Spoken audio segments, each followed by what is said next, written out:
clothed with majesty, and we sing glory to your name. I pray that as Pastor Steve brings this message and reports to us about his trip to Israel, help us to be able to process this in a way that is meaningful to our lives, in a way that you could use the Spirit to mold us and shape us, to bring glory to your name in everything that we say and do. Lord, bless us with your peace now. In Jesus' name, amen. Thank you. It's so good to be home. Good to see you. If you're new to Village Church or weren't aware, we had an incredible opportunity to go to Israel for about 10 days, and people have been asking me, wow, what'd you do? Where are you going to tell us about the story? Let me just share. I'll take a few minutes here just to kind of share some of the highlights with you. When I announced that I was going to be taking a sabbatical, an 8-week sabbatical, on that Sunday when I announced it, I walked out of the auditorium, and Levi Hazen, who is the director of Life in Messiah in Linwood, met me at the door and said, how would you like to go to Israel?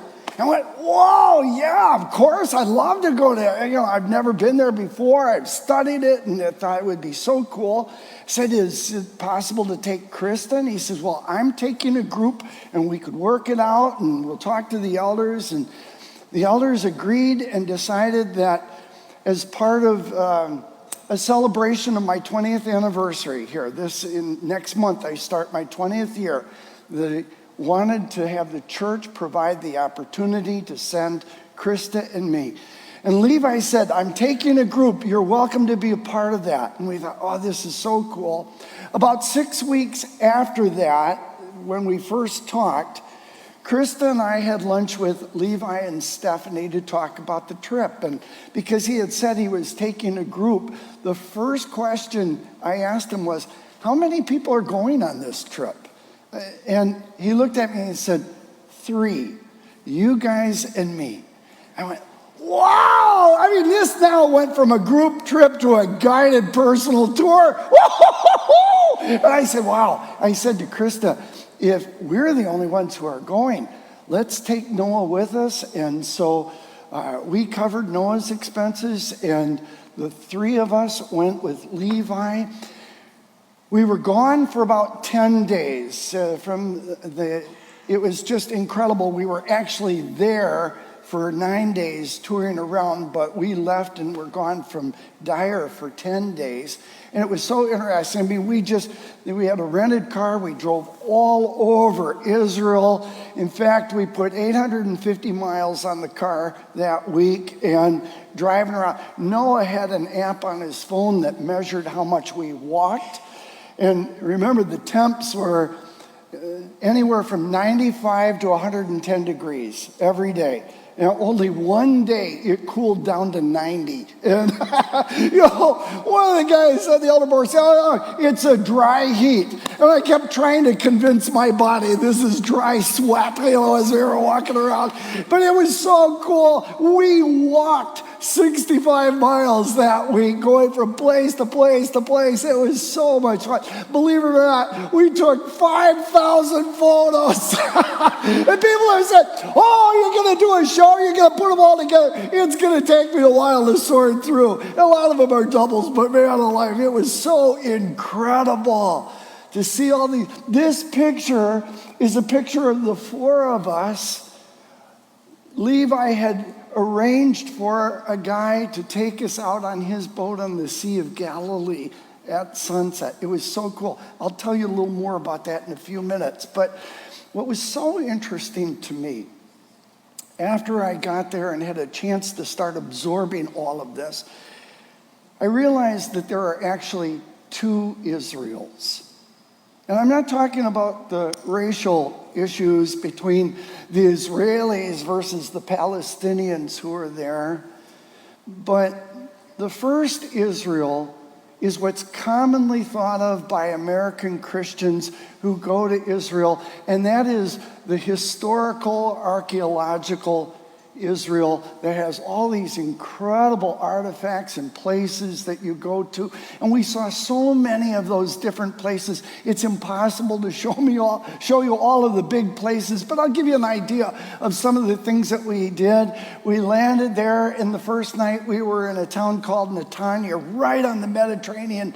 And it was so cool. We went for a sunset walk on the Mediterranean beach, and I'm like, I can't believe this! I'm looking at the Mediterranean Sea. We're walking along the shore. It was so cool. And then the next morning, second day, we drove 4 hours to the southern tip of Israel, to the Red Sea. And we went swimming and snorkeling. The mountains behind me on the left-hand side are Jordan. I mean, this is right the southern tip of Israel, Jordan, and Egypt, right there at the side of the Red Sea where the Israelites crossed over and went from Egypt into the Promised Land.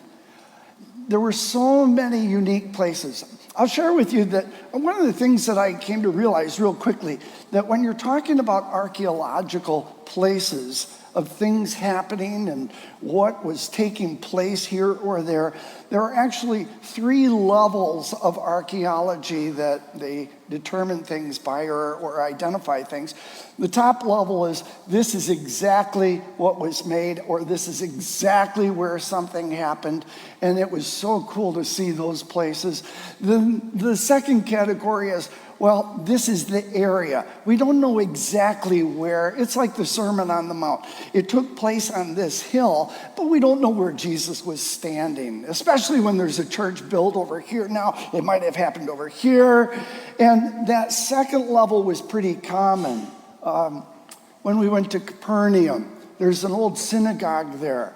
And the synagogue that everybody sees is actually a 4th century Byzantine synagogue that Constantine's mother had built over the original 1st century synagogue where Jesus actually taught. And there was a part of me, I wish they would have moved that and just, but you can see the foundation of the old synagogue, the 1st century one, right on the side and underneath the ones of the 4th century one. So you have a lot of those things that had happened in this area or near here, but we can't identify it. We're not standing on it. Then there is the last level, which is, well, we don't really know where it happened, but it's tradition that it happened here. The Garden Tomb is an example of that. Or when you go to the town of Joppa, the old section of Joppa, there's a one doorway, and over it, it's painted Simon the Tanner's house. And you go, I'm not really sure, but it gives you an idea. But the things that really were so moving to me were all those ones that were in the top 2 categories, where this is exactly where it happened, or this is right near. Let me give you a couple examples of those.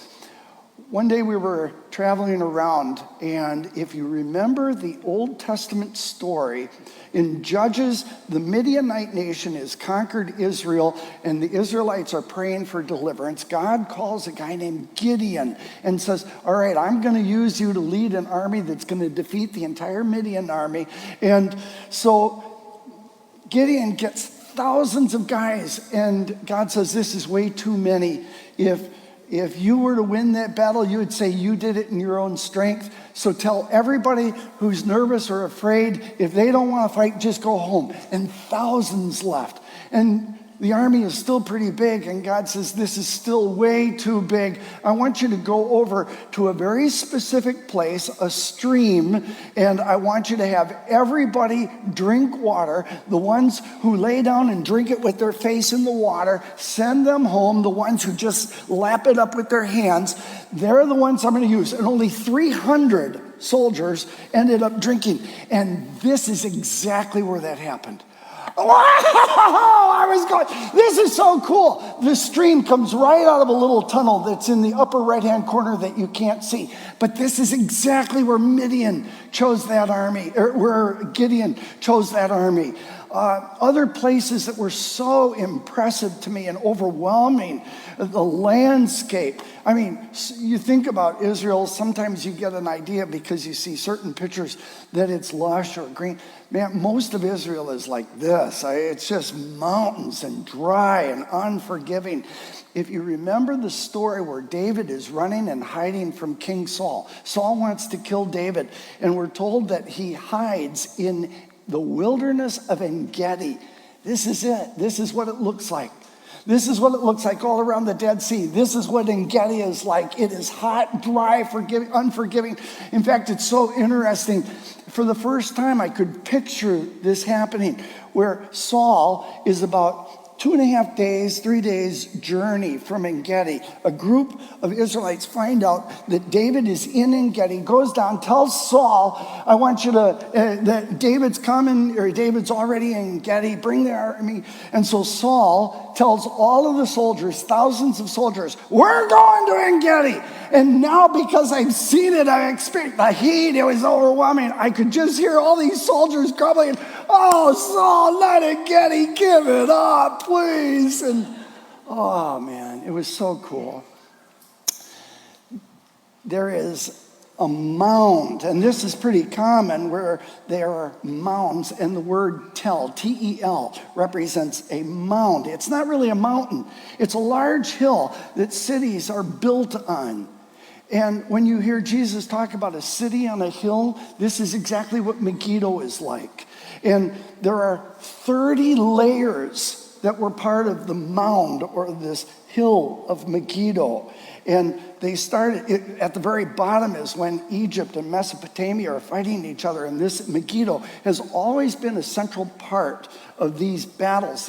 It ended up becoming a political city. It's not a residential city, it's a political area. And as the archaeologists were coming and saying, okay, we're digging down, they dug all the way to this level, which is the level when Solomon was king, and Solomon had a palace there. And we read that he built his palace and stables on Megiddo. And it was so interesting. And by the way, just a couple hundred years later, on the other side of the hill, the other side of the tell, you have exactly where King Ahab and Jezebel built their palace. In fact, this picture is right at the foundation of King Ahab's palace, and over on the right-hand side are his stables.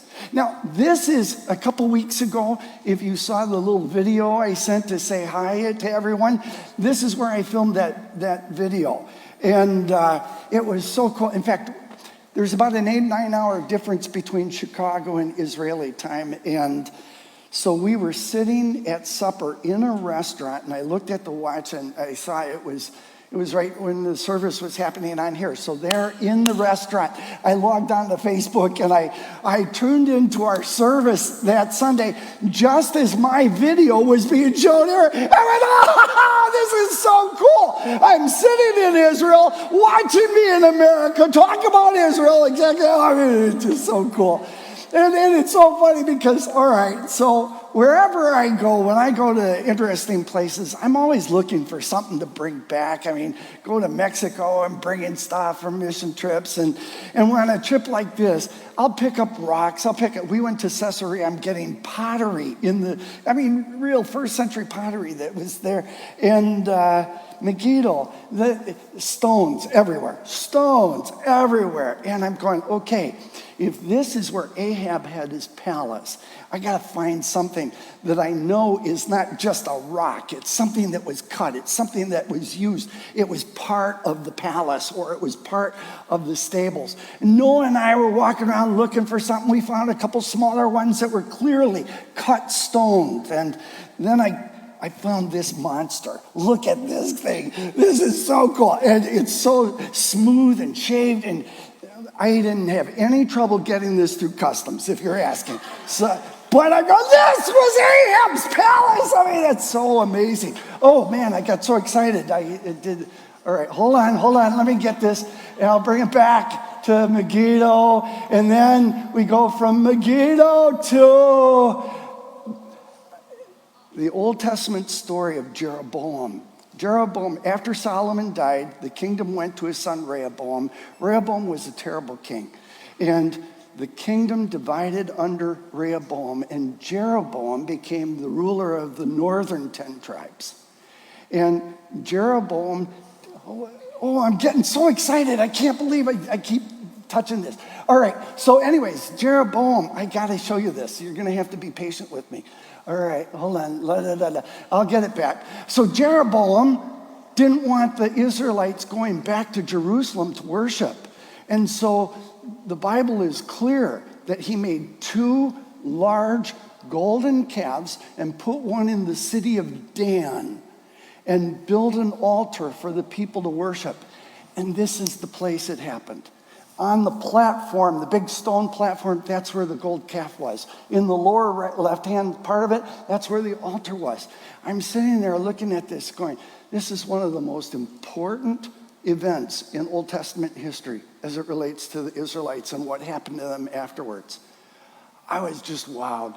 Then we had a chance to travel around. King Herod had 3 major palaces in Israel. One in Jerusalem, and this one was at Masada. And Masada, you have this cut mountain. Literally, the mountain is cut down, and he built on top of this a palace and was there.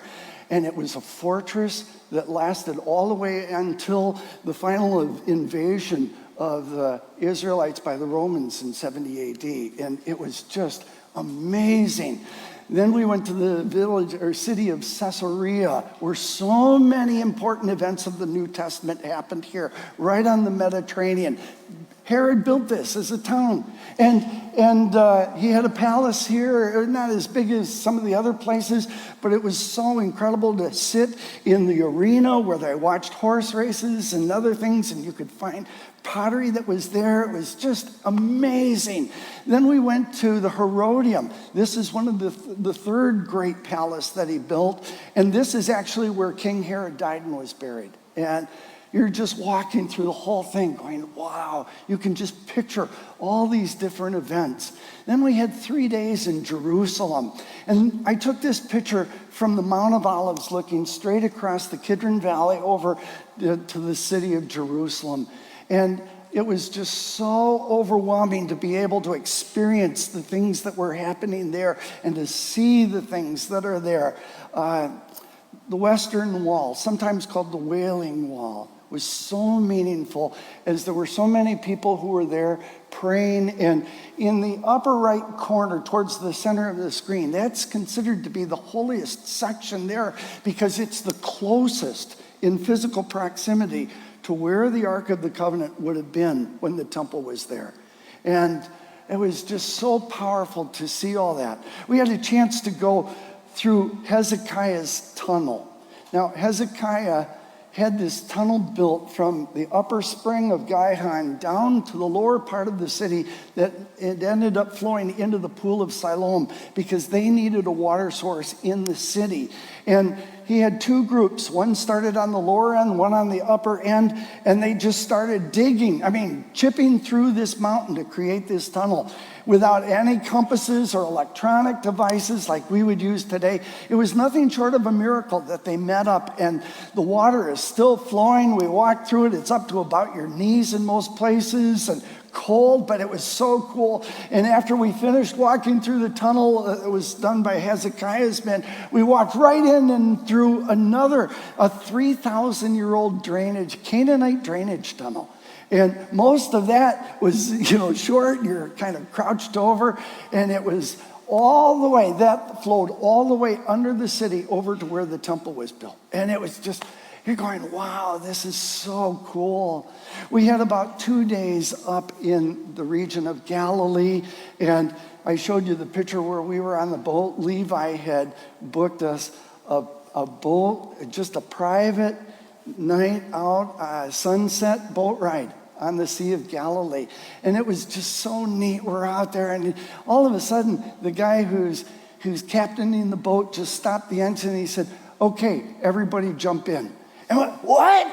We're all in our clothes. Doesn't matter, jump in. And for about 20 minutes, we're swimming in the water in the Sea of Galilee. And you're just This is so neat. We saw all of those wonderful places, Capernaum, Tiberias, Migdal, which is the town that Mary Magdalene was from, Nazareth, where Jesus grew up, and oh, it was just so moving.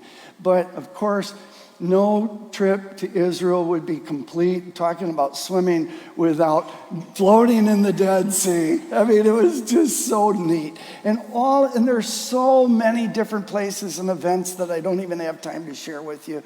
But it was such a powerful, meaningful experience and so life-changing. For 40, 50 years, I've been studying the Bible, reading these stories that are so familiar, and their names, their places, but it's hard to see relational proximity, the height of the mountains, the places, and where they're located. But being there gave us that opportunity, and for me to see these were where things happened, battles were fought, people were born, events took place, and you understand the Bible in a way that you simply can't from reading. And I was so blessed. So thank you for making that happen for us. But that's just one Israel. That's the historical, archaeological Israel. There's another Israel that is just as real, and in fact is actually more important in the mind and heart of God than all of that great archaeology stuff. On the last day, I was so powerfully reminded that the real world, the real Israel, is not the Israel of 2,000 or 3,000 years ago. It's the people who are there today. We went to Tel Aviv, and we had a chance to stop at a Life in Messiah ministry that's a soup kitchen that reaches out to people who are drug addicts. And the guy who was running the soup kitchen that day is a young man named Sergei, who himself for 4 years was a drug addict and lived on the streets. God saved him, cleaned him up, and he's leading this ministry, reaching out to people who are addicts on the street. And he said, "You want to see what this is really like?" And we all went out and we started walking about a mile radius of the area. And on every street, there were people smoking crack, shooting up right in front of us. The first person that we stopped to, he said, let's stop at a store. We got some iced tea and some Coke, and he said, let's go. And we walked around giving a cup of tea or Coke to people, and I can't even begin to tell you what that was like. I mean, all of that archaeology stuff, that was cool. But this was powerful. The first person that we stopped was a young woman who was so strung out, so emaciated. She's sitting contorted, and Sergei saw her and she didn't move at all. He talked to her, she didn't respond. In fact, he actually had to check her pulse to see if she was still alive. Block after block after block, all of these people shooting up, smoking crack, you name it, and we would stop and we'd give them something to drink, invite them for a meal. I said to Sergei, how many of these people are you able to reach? How many of them are you able to help pull out of this lifestyle? And he says, to be honest, only 1 out of 100. 1 out of 100. A lot of them will come for something to eat, but then they go right back. A lot of them will get clean for a little while, but the pull of the street is so strong. There was one point where we were right there at a drug house. Somebody would knock on the door, a little window would open. There was a young woman who came riding up on a bike, nicely dressed, pretty woman, went through the same thing. She got off the bike, gave them some money, she left, and Sergei said, if she doesn't get help, she's going to end up right here where the rest of them are. This is the real Israel. All of that other historical stuff, that's so cool. There's nothing wrong with it, but most American Christians go to Israel and that's all they see. They don't see where the real heart of God is today. And I got thinking about this, and I thought, that's exactly what we're dealing with here. Maybe in a different way. American Christians and those in the West are so used to living in a land of prosperity, and we are so encultured by the world around us that we think that all those side things, all of the things that we've accomplished in terms of our jobs, our finances, all of the things that we own, the house, the cars, trucks, all of the electronics, that's what defines us. That's what gives us meaning. Our purpose is for them, and we're really no different than the world around us, the unsaved around us. That's what they see as their purpose. And God says that's not what real life is about. It's not that those things are wrong to have. It's okay. You can have a nice house. You can have a nice car. You can have electronics and some of those things. But if that's what you find your sense of purpose in, then you're no different than the unsaved. In the book of James, everything that we've been going through reminds us that our relational purposes, the relational purposes of God for every believer isn't defined by what we have. It isn't defined by what we've accomplished in terms of jobs and other status issues in our world. The relational purposes of God for every believer is best defined by loving God and loving others. And if we aren't driven by that, if that's not the real world that you and I live in, then we're no different than the people who go to Israel just thinking, oh, all that's here to see is archaeology. Jesus said, you want to know what drives God's heart? You want to understand his relational purpose for us as his children? It's loving God. Love the Lord your God with all your heart and soul and mind and strength. It's loving others, loving your neighbor as yourself. This is what defines me. This is what should drive me as a believer.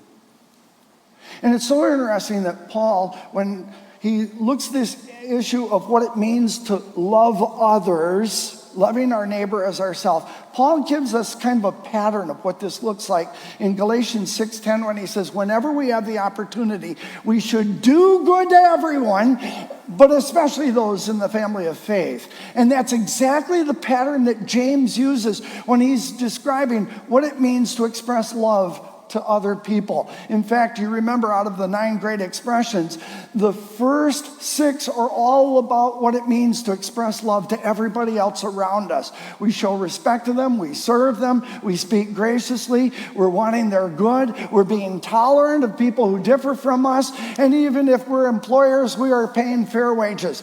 That's how we do good for everybody, but especially for the family of God. The last 3 expressions become how we express love specifically to believers. We strengthen each other's faith. We pray for each other's needs. And we're there to help restore believers who fall away. This is it. If anything else defines me, then loving God and loving others, and my life and my thinking are upside down. When it comes to strengthening believers in their faith, it's so interesting how James presents this in verses 7 through 12. He writes and says, be patient then, brothers and sisters, until the Lord's coming. See how the farmer waits for the land to yield its valuable crops, patiently waiting for the autumn and spring rains.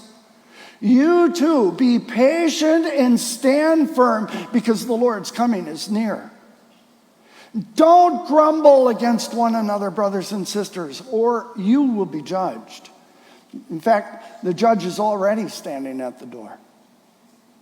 Brothers, sisters, as an example of patience in the face of suffering, take the prophets who spoke in the name of the Lord. You know, and we all understand this, we count as blessed, not those who have a lot, but those who have persevered. You have heard of Job's perseverance and have seen what the Lord finally wrought about in his life because the Lord is full of compassion and mercy. And above all, my brothers and sisters, don't swear. Now, the word swear here doesn't mean don't take the Lord's name in vain, but don't make empty promises. Don't make empty oaths. Don't swear by heaven, don't swear by earth or anything else. All you need to do is say yes or no. Otherwise, you're going to be condemned. Now, what's really interesting about this passage is, as James is writing about this importance of encouraging others, it almost sounds like he's only focused on the individual, choosing to be patient or standing firm. In fact, this is where it all begins in verse 7 when he says, be patient, be patient. And what's so interesting is the verb tense in the Greek language is what we call a present imperative. It means this is how I'm supposed to live every single day of my life. It's not an option, it is a command. Be patient then, my brothers and sisters. And it almost sounds like, because of the way we use the word patience in America, in the English language, it just says, sit down and wait and watch the grass grow. But that is not at all what's implied. In fact, in the Greek language, the word patience is a compound word, macrothymus. The word macros represents something great or large. Thymus is how you think and you respond. It's your temperament. And so when he uses the word be patient, he's saying be large-tempered. That doesn't make a lot of sense, but one translation, one commentator writes and says, the best way to understand this is not just sit back in a rocking chair and wait for something to happen, but rather go through it with heroic endurance. This is so strong. Go through this. Be filled with heroic endurance as you're waiting for the Lord's return. And then he gives us 3 examples of what that enduring, heroic endurance will look like. First, he uses the example of the farmers in verse 8. Then he uses the example of the prophets in verse 10. And finally, Job in verse 11. Now, when he uses and discusses the farmer in verse 8, he says, see how the farmer waits for the land to yield its valuable crop, patiently waiting for the autumn and spring rains. You might think, well, all he's done is plant, and now he's going to sit back in the chair and just wait for the crops to grow. But then he explains and he applies that with a lot stronger term when he says, you too, like the farmer, should be patient. You should go through this with heroic endurance and stand firm. Again, both of these are present imperative commands. Stand firm literally means strengthen your heart. Take courage as you're going through this. Because the Lord's coming is near. He builds on this idea of standing firm with courageous, heroic endurance in the light of our circumstances when he says, brothers, sisters, as an example of patience or heroic endurance, look at the prophets. Take the prophets who spoke in the name of the Lord. As you know, we count them blessed because they persevered, not sat on a rocking chair and just watched the grass grow. And you've heard of Job's perseverance, his heroic endurance, and you saw what God did in and through his life. Now, this is so important in order to fully understand and appreciate what James is writing about, both in our own heroic endurance and what it means to have people who are cheering us on. You've got to get to Hebrews chapter 11 to fully understand and appreciate this. In Hebrews chapter 11, we have this incredible chapter of this hall of faith, this hall of fame that God just starts listing all these people who went through life as heroic endurance champions. In verse 32, what more can I say? It would take too long to recount the stories of faith, of heroic endurance, of Gideon, Barak, Samson, Jephthah, David, Samuel, all of the prophets. Some of them were tortured, refusing to turn from God in order to be set free. They placed their hopes in a better life. They didn't experience the comfort and the reward now. They knew it was to come. They had a hope in a better life after the resurrection. And what they went through, all of the rejection, the persecution, the problems, they were jeered at. Their backs were cut open with whips. Some were chained in prisons. Some died by stoning. Some were sought in half. Others were killed with the sword. Some went about wearing skins of sheep and goats and destitute, oppressed, mistreated. There's nothing comfortable. They're not sitting in a chair. Oh, well, let's see what time it is. These were people who were too good for the world. They were wandering around in deserts, mountains, hiding in caves and holes in the ground. But they earned a good reputation. They had a name of honor because of their faith, because of their enduring patience, heroic endurance. Even though none of them received the fullness of the reward that God had promised them yet. Wow. Now, that's pretty cool because when James writes about the prophets and Job, you can understand what they went through, but it doesn't stop there. The very next passage, the very next section in Hebrews starts in Hebrews chapter 12. And after talking about all these people of heroic endurance, he says, and guess what? We are surrounded in the Christian life. We are surrounded by such a huge crowd of witnesses of the life of faith. And it's as if he's saying, consider all of the prophets and all those people who are so well known as examples of heroic endurance. And now they are all standing around heaven watching on the edge of the clouds of heaven. And they are watching and they are cheering us on. Come on, you can do this. And because they are watching and they are cheering us on, let's run the race with him. In heroic endurance, the race that God has given us, with all the struggle, all the suffering, all the rejection. Sometimes it's a physical issue. Sometimes it's a relational issue. Sometimes it's just being overwhelmed with rejection and persecution. Sometimes it's a sense of spiritual oppression. And there is something inside of us. It's so overwhelming that we just want to say, I can't do this anymore. I can't do it. And all of a sudden, everybody have it. Yes, you can. You can do this. Keep on running. Wow. I mean, seriously, put real faces on this. And I do this. I think about my dad, who's in heaven right now, a great believer, he was rejected by his own father. He was lied to over and over and over by his father. His dad didn't want him, was a serial cheater. It was just a horrible situation my dad grew up in. My dad came to Christ. His life was transformed. Now he's in heaven.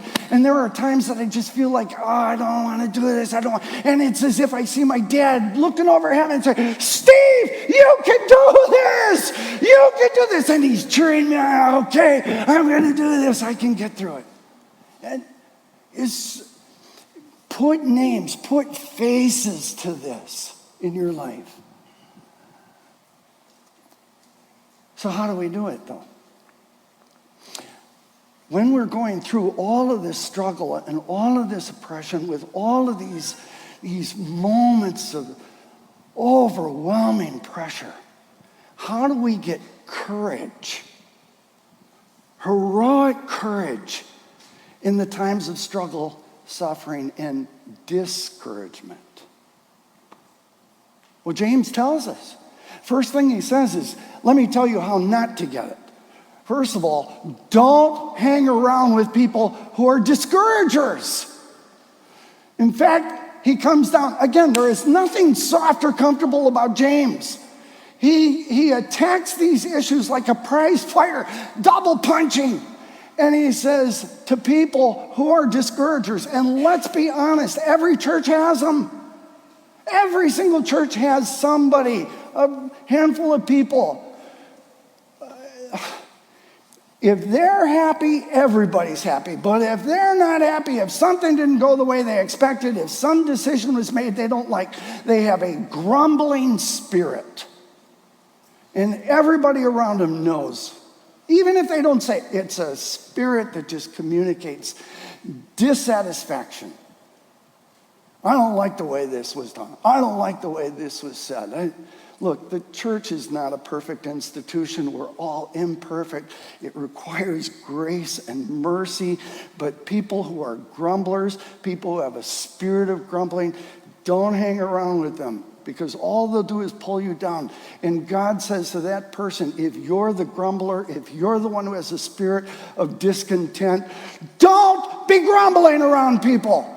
Don't do this to one another. In fact, it is so serious that James writes and says, if you do this, you're going to be judged by God. And the judge is already standing at the door. God takes this so seriously. And you might wonder, why does God, through James, tell us that that person who has a grumbling spirit is going to be judged so harshly? And this is it. Grumbling about issues in the church. Again, no church is perfect. We all are humans. We all make mistakes. We all say things we wish we didn't. And it requires grace and mercy. But grumbling about issues in the church, whether it's about the leadership or about decisions that were made, only breeds discouragement, distrust, and discontent. And God says that's not the way it's supposed to work here.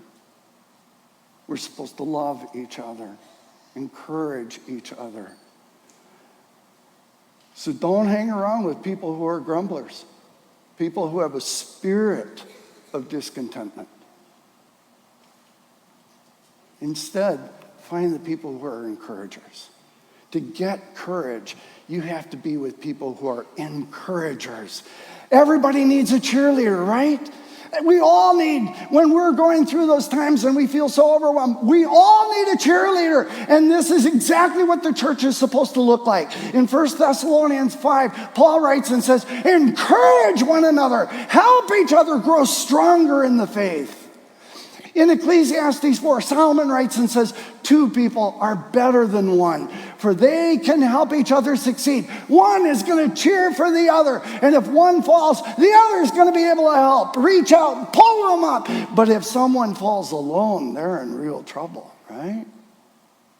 Boy, this whole principle was made so real to me not long ago.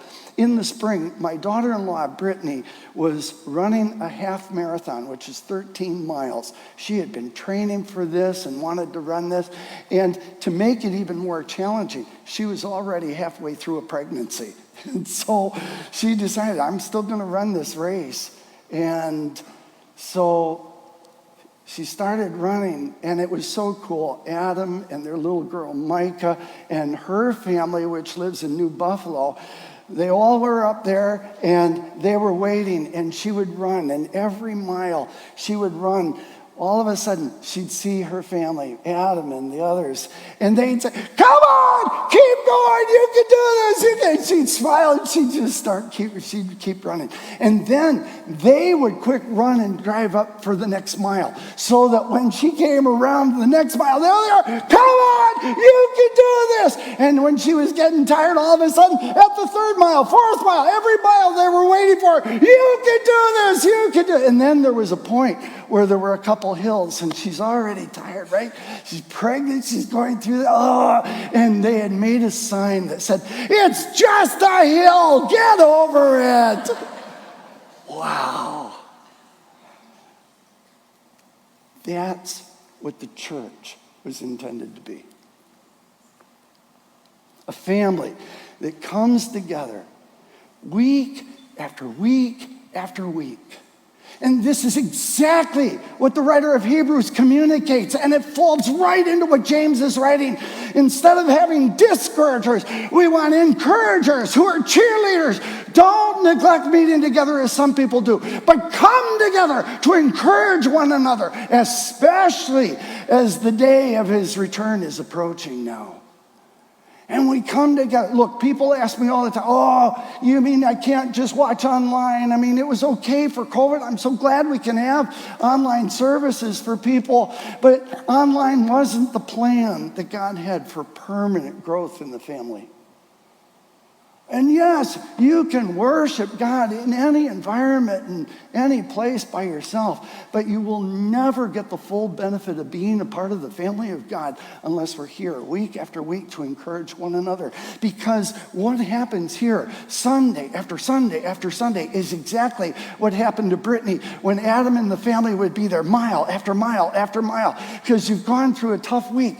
Things are overwhelming. You need to be there to worship with other believers, to be encouraged by one another. And we are standing there saying, come on, you can do this. Don't give up. And we are cheering each other on week after week after week. I love the way that the Message communicates this verse when it says, don't avoid worshiping together as some do, but spurring each other on, cheerleading, encouraging each other, especially as we see the big day approaching.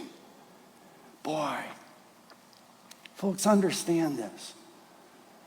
Loving others, especially the family of God, means we come together week after week, not as simply observers, but actual participants who are worshiping and celebrating God together, who are in this moment celebrating and saying to one another, we can do this another week.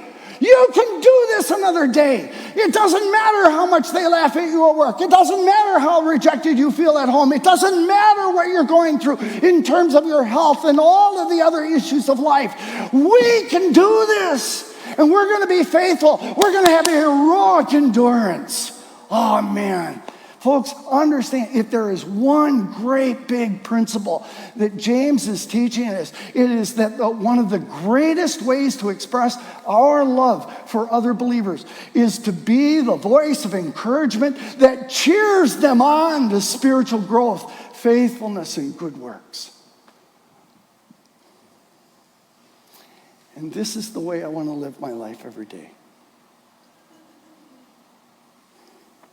I want to be a cheerleader.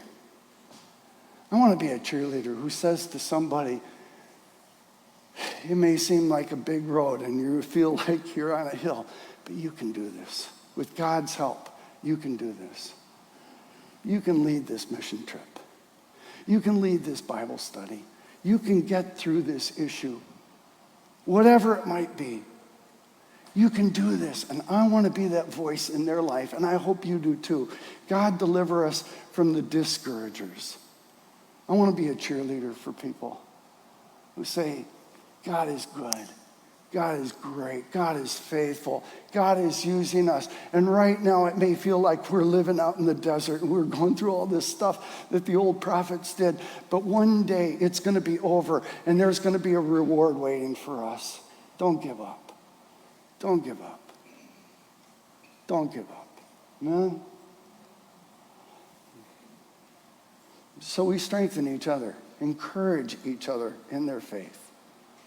And next week when we come back, we're going to pick up the second great expression that we have for the family of faith as we pray for each other's needs. So I want to challenge you today. Are you an encourager or a discourager? Are you one of those people who is going to be a voice, intentional voice of encouragement and challenge to people around you and say, come on, let's do this together. We can do it. We can make it. God's grace, God's strength, God's help. We're going to get through this. That's my prayer for you, is that this will be a place of encouragement and hope. Amen? Let's pray.